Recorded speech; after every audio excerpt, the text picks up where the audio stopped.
Hello everyone, welcome to another video. चलिए discuss करते हैं अगला रूल जो है फोस्टर्स रूल। फोस्टर का रूल इवोल्यूशनरी बायोलॉजी में एक इको जियोग्राफिकल प्रिंसिपल है और इसको आइलैंड रूल या फिर आइलैंड इफेक्ट के नाम से भी जाना जाता है।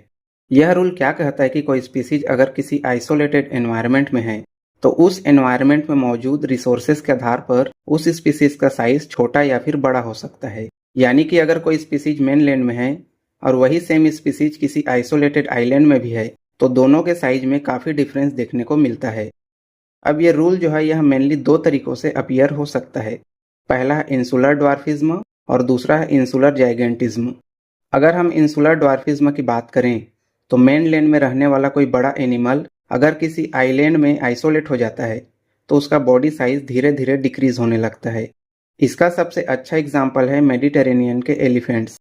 अब अगर हम इंसुलर जाइगेंटिज्म को देखें तो मेनलैंड में पाया जाने वाला कोई छोटा एनिमल जब किसी आइलैंड में आइसोलेट होता है तो यह अपने नॉर्मल साइज से कहीं ज़्यादा बड़ा हो जाता है। इसका सबसे बेस्ट एग्जाम्पल है आइलैंड में पाए जाने वाले रैट स्पीसीज।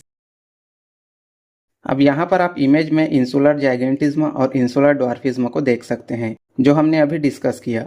जाइगेंटिज्म में कहा गया है कि स्मॉल एनिमल्स गेट बिगर, यानी कोई एनिमल अगर मेनलैंड में है तो वह छोटा होगा और सेम स्पीसीज किसी आइलैंड में है तो वो बड़ा होगा।